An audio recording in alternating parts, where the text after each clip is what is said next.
Good morning बच्चों, मैं doctor Sarita Shukla, assistant professor पिंटम पॉइंट टेक्निकल कॉलेज रीवा। आप सब कैसे हैं?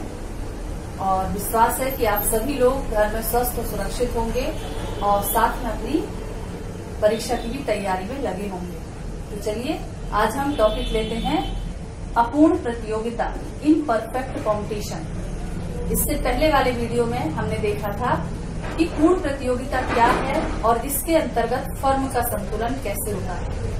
आज हम लेते हैं अपूर्ण प्रतियोगिता और अपूर्ण प्रतियोगिता के अंतर्गत फर्म का संतुलन।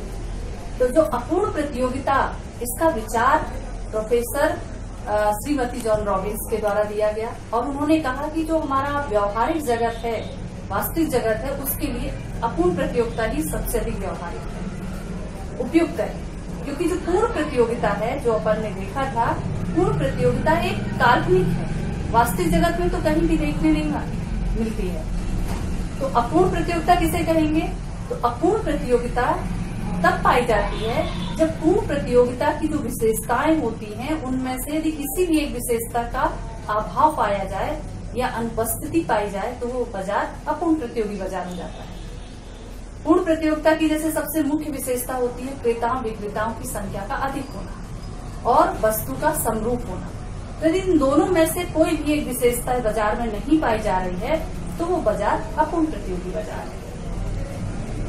और इसका जो मांग वक्र होता है वो पूर्ण प्रतियोगिता की तरह लोचदार नहीं होता, पूर्णतः लोचदार नहीं होता। इसका जो मांग वक्र होता है वो ऊपर से नीचे गिरता हुआ एक नीचे ढाल वाला होता है।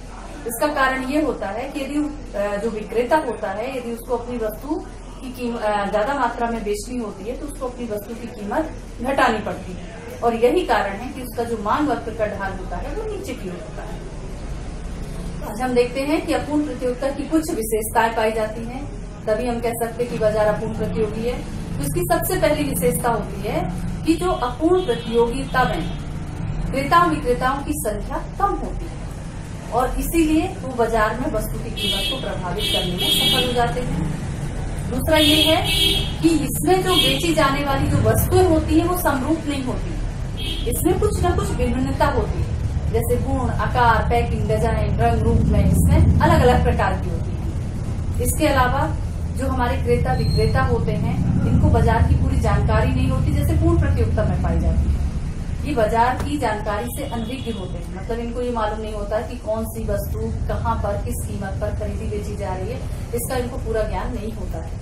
और इसके साथ साथ इनमें कुछ लापरवाही भी होती है। लापरवाही इसलिए होती है क्योंकि जैसे इनको मालूम है, जैसे क्रेता है, क्रेता बाजार खरीदने से आता है सामान और उसको मालूम है कि अगले ही कुछ दुकान के बाद या अगली कुछ दूरी पर जो दूसरी वस्तु मतलब विक्रेता द्वारा बेची जा रही है उसकी कीमत कम है, फिर भी वो जिस दुकान में पहुंचा है और वहां पर जो भी ऊंची कीमत मिल रही है उसमें वस्तु खरीद कर वो चल देता है। तो इस तरह से वो सुस्ती और लापरवाही जो रहती है उसके कारण भी यहाँ पर कीमतें कई होती है। यहाँ पर जो यातायात लागत होती है उसको भी इसमें कीमत में शामिल कर लिया जाता है, मतलब वस्तुओं को एक स्थान से दूसरे स्थान को लाने ले जाने में जो खर्च आता है, जो लागत आती है, वो भी वस्तु की कीमत में शामिल कर लेते हैं। और यही कारण है कि वस्तु यहाँ पर एक नहीं होती, वस्तु कई हो जाती है। अब देखेंगे कि अपूर्ण प्रतियोगिता में फर्म का संतुलन कैसे होता है। तो अपूर्ण प्रतियोगिता में फर्म का जो संतुलन होता है उसको संतुलन वहां पर होता है जहां पर MR MC के बराबर होता है, मतलब जहां पर सीमांत लागत सीमांत आय के बराबर हो वहां पर फर्म संतुलन की स्थिति में होती है। फर्म के संतुलन की जो दूसरी शर्त होती है कि MC MR को नीचे से काटे, तो यहाँ पर MC MR को भी नीचे से काटता है, वहां पर फर्म संतुलन में होगी। यदि मान लीजिए MC MR से ज्यादा है तो फर्म को हानि होगी और यदि MR ज्यादा है MC से, MR मतलब यदि सीमांत आय ज्यादा है सीमांत लागत से, तो फर्म को लाभ की स्थिति होगी। तो अब हम इनको एक चित्र की सहायता से देखेंगे कि फर्म को कब लाभ हो रहा है, कब हानि हो रही है और कब सामान्य लाभ की स्थिति हो रही है, अल्पकाल में और दीर्घकाल में। चलिए चित्र की सहायता से हम देखते हैं। सबसे पहले फर्म का अल्पकालीन साम्य। अल्पकालीन साम्य में मतलब एक फर्म है अल्पकाल में यदि उस संतुलन की स्थिति में है तो उसको लाभ भी हो सकता है, उसको सामान्य लाभ भी हो सकता है, उसको हानि भी हो सकता है। तो हम सबसे पहले देखेंगे लाभ की स्थिति क्या होती है। तो अल्पकाल में यदि फर्म लाभ की स्थिति में है तो हम इसको चित्र की सहायता से दिखा सकते हैं ऐसे कि एक्स अक्ष पर उत्पादन की मात्रा दिखाई गई है और वाई अक्ष पर हमने लागत और आय दिखाया है। AR और MR ये दो वक्र हैं, मांग वक्र हैं, ये दोनों नीचे की ओर गिरते हुए हैं। AR औसत आय, MR सीमांत आय, ये दोनों नीचे की ओर गिरते हुए इसलिए हो रहे हैं क्योंकि यदि विक्रेता को अपनी वस्तु ज्यादा मात्रा में बेचनी तो उसको कीमत में कुछ कमी करनी पड़ती, इसीलिए का जो ढाल होता है वो नीचे की ओर होता है। अब फर्म संतुलन की स्थिति में कहाँ होगी? जहां पर MR MC के बराबर हो। तो हम देख रहे हैं E बिंदु पर MR और MC बराबर है, मतलब E बिंदु पर MR वक्र को MC वक्र नीचे से काट रहा है, जो संतुलन की शर्त है, और इस शर्त को यहाँ पर पूरी कर रहा है। तो यहाँ पर फर्म EQ कीमत पर OQ मात्रा का उत्पादन कर रही है। अब हमें देखना है कि फर्म को लाभ हो रहा है या फर्म को हानि हो रही है, क्या हो रहा है। यदि हम बताना चाहते हैं कि फर्म को लाभ हो रहा है तो अब हमको ये चीज बताने के लिए हम दो चीजों को तुलना करेंगे, एक AC मतलब औसत लागत और AR मतलब औसत आय। तो हम देख रहे हैं डायग्राम में कि AR वक्र हमारा ये है और हमारा औसत लागत वक्र ये AR के नीचे से जा रहा है ऊपर की ओर, मतलब आय ज्यादा है और लागत कम है, मतलब यहाँ पर फर्म को लाभ हो रहा है। इस लाभ को हम देख रहे हैं SR और PT, ये हमारे लाभ की स्थिति को बता रहा है। अब यदि फर्म को हानि हो रही है या सामान्य लाभ हो रहा है तो चलिए पहले सामान्य लाभ को देखते हैं कि कैसे सामान्य लाभ होता है। इसको भी हम चित्र की सहायता से बता सकते हैं। जैसे X अक्ष पर हमने यहाँ भी उत्पादन की मात्रा दिखाई है और Y अक्ष पर हम लागत और आय को दिखा रहे हैं। AR और MR ये दोनों नीचे को गिरते हुए हैं। AR औसत आय, MR सीमांत आय। संतुलन वहां पर होता है जहां पर MC वक्र, MC ये आपका नीचे से MR को E बिंदु पर काट रहा है, मतलब यहाँ पर फर्म संतुलन की स्थिति में है। यहाँ पर जो फर्म होगी EQ कीमत पर OQ मात्रा का उत्पादन करेगी। अब फर्म को सामान्य लाभ हो रहा है, ये कैसे समझ में आएगा? तो इसके लिए हम AC और AR फिर से इन दोनों की तुलना करते हैं आपस में। तो यदि दोनों बराबर है तो सामान्य लाभ है। तो हम देखते हैं P बिंदु पर जो AC वक्र है वो AR को P बिंदु पर स्पर्श करता हुआ, उसको छूता हुआ ऊपर की तरफ जा रहा है, मतलब P बिंदु पर AR और AC ये दोनों बराबर है, मतलब यहाँ पर फर्म को सामान्य लाभ की प्राप्ति हो रही है।